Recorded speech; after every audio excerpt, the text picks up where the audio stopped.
Mais c'est vraiment une posture en fait, le charisme. C'est comment on va porter notre savoir-faire. Je compare souvent ça à un plat. C'est-à-dire que si vous offrez à vos invités un merveilleux plat, mais que vous le ramenez comme ça à table sans tout le cérémonial que vous allez faire auprès de votre invité, en fait, le charisme, c'est dans la manière dont vous allez être l'ambassadeur de ce plat et dans la manière dont vous allez le présenter. Parce que, on en avait déjà parlé, la meilleure définition pour moi du charisme, c'est les gens oublieront ce que vous avez dit, ils oublieront ce que vous avez fait, mais jamais la manière dont vous les avez fait se ressentir. Et donc, toute cette énergie et tout ce qu'il va y avoir autour de cette compétence relationnelle, ça va être dans la manière dont vous allez leur faire vivre un instant en fait. Et ça marque parce que ça crée de l'attachement. D'un côté, on a une posture d'action et de l'autre côté, dans le charisme, on a aussi une posture d'incarnation. Donc il y a quelque chose aussi qui est profond.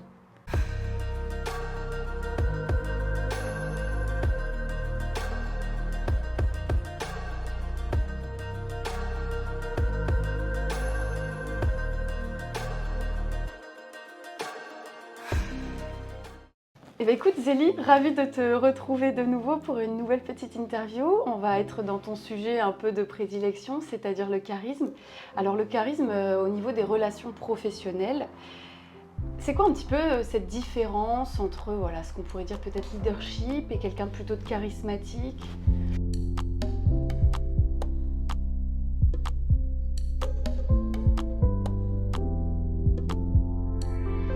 Oui, alors c'est vrai que merci d'abord de m'avoir invitée et merci d'insister sur cette notion qui est souvent confondue. En fait, on peut avoir du leadership et ne pas être charismatique, et on peut être charismatique et ne pas forcément avoir du leadership, parce qu'en fait, le leadership, c'est plutôt une fonction. Quand le charisme, ça va être plutôt une présence, une posture. Et je dirais que le leadership, c'est plus une compétence, oui, plutôt une compétence qui va se manifester dans l'action. Et le charisme, ça va plus être une qualité d'être. Donc on ne va pas venir travailler sur les mêmes choses. D'un côté, on a un outil, de l'autre côté, on a plutôt une posture. Donc ça ne va pas servir les mêmes choses. Mais, alors donc ces deux-là ne sont pas synonymes. Mais par contre, ils peuvent avoir des axes communs également. Donc c'est vraiment la capacité à embarquer, fédérer.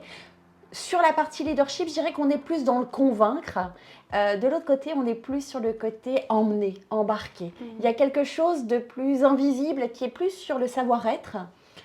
Quand voilà, le leadership va plus être sur le savoir-faire, par exemple. Ouais. C'est des notions qui reviennent souvent dans nos interviews ensemble.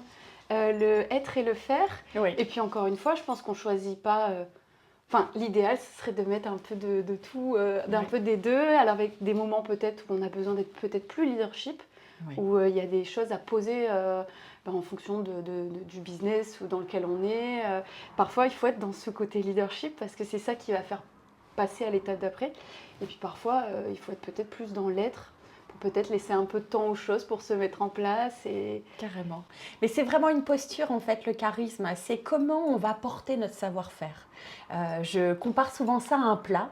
C'est-à-dire que si vous offrez à vos invités un merveilleux plat, mais que vous le ramenez comme ça à table sans tout le cérémonial que vous allez faire auprès de votre invité, en fait, le charisme, c'est dans la manière dont vous allez être l'ambassadeur de ce plat et dans la manière dont vous allez le présenter. Parce que, on en avait déjà parlé, la meilleure définition pour moi du charisme, c'est les gens oublieront ce que vous avez dit, ils oublieront ce que vous avez fait, mais jamais la manière dont vous les avez fait se ressentir. Et donc, toute cette énergie et tout ce qu'il va y avoir autour de cette compétence relationnelle, ça va être dans la manière dont vous allez leur faire vivre un instant en fait. Et ça marque parce que ça crée de l'attachement. On ne crée pas de l'attachement avec des outils, ça va être plus avec une posture. Donc je dirais que c'est ce qui, voilà, c'est ce qui en tout cas peut différencier. Puis d'un côté, on a une posture d'action et de l'autre côté, dans le charisme, on a aussi une posture d'incarnation. Donc il y a quelque chose aussi qui est profond. Voilà. Cette histoire de cette petite comparaison que je ne vais pas oublier entre... à l'époque, on avait parlé aussi de notoriété, alors c'est encore un autre sujet, mais entre l'explosion et la bougie. Entre, voilà, c'est une façon de créer la lumière, mais de point de vue un peu différent et plus en douceur, plus...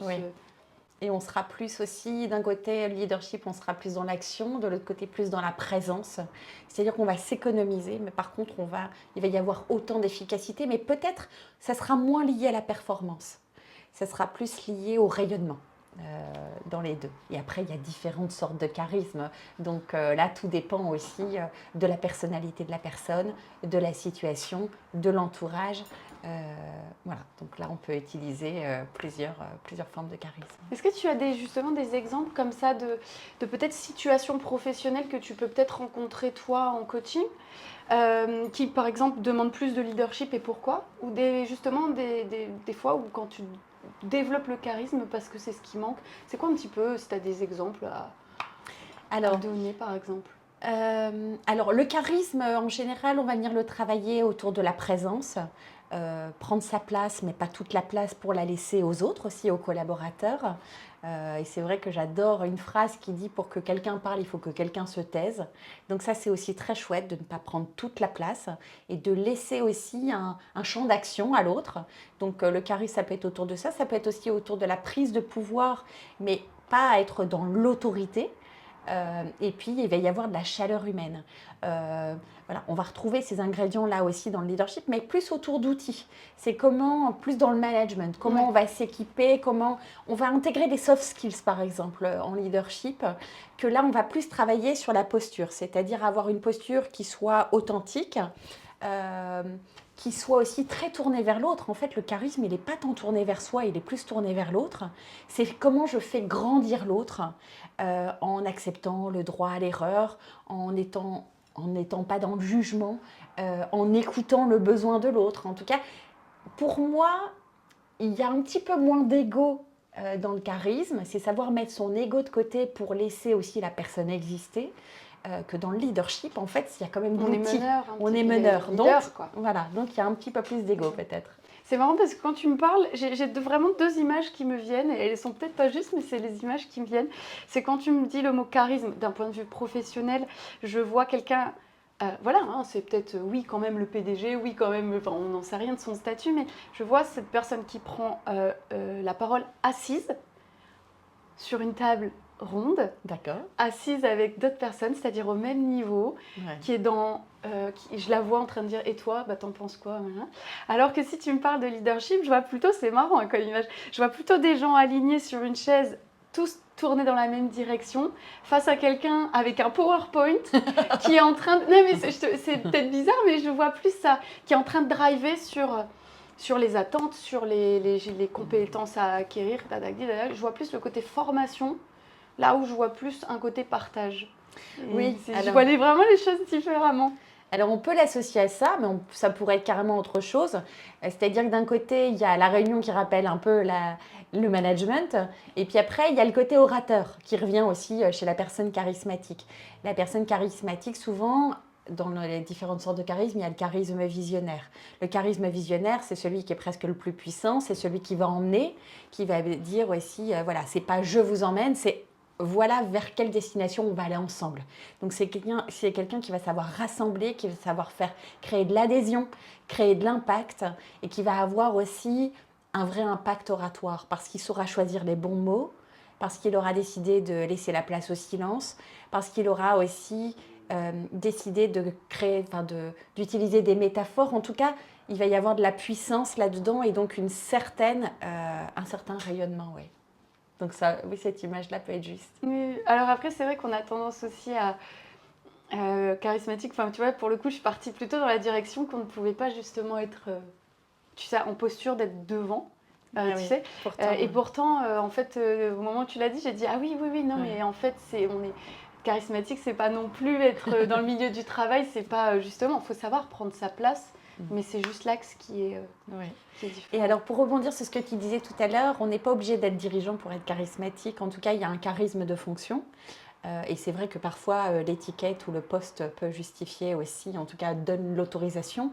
Mais moi, je rencontre aussi des gens qui peuvent être juste des collaborateurs, qui peuvent dégager quelque chose de très charismatique aussi et rayonner autour d'eux sans avoir cette posture justement hiérarchique élevée. Par rapport à l'orateur, quand tu le voyais sur scène, il peut y avoir un charisme aussi avec beaucoup d'humilité. Donc, c'est pas parce qu'on est sur scène qu'on est en posture supérieure.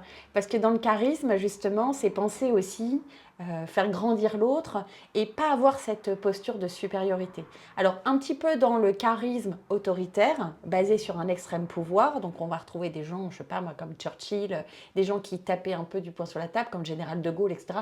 Ils peuvent dégager une certaine autorité et c'est pas la chaleur humaine qu'on va voir en premier chez eux, mais c'est des gens quand même qui s'intéressaient véritablement à l'autre.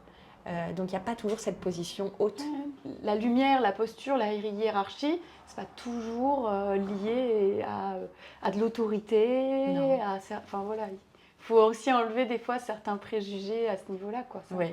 Alors c'est sûr que par contre, on attend parfois, de par son supérieur hiérarchique, qu'il soit charismatique, parce que je ne sais pas si tu as déjà connu un jour un manager ou un supérieur justement qui t'a emmené, qui t'a embarqué, qui a été un mentor.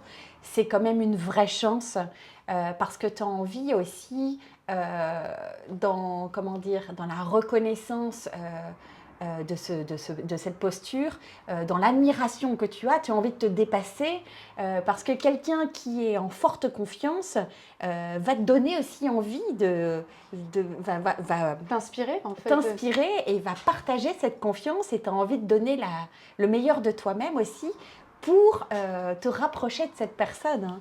Et ça, on le voit même dès l'école. Je vois parfois ma fille, pour faire plaisir à son prof qu'elle adore, elle va travailler dur, mais aussi parce qu'il est inspirant. Et je dirais que dans le charisme, c'est ça. C'est l'idée, c'est plus qu'une compétence relationnelle.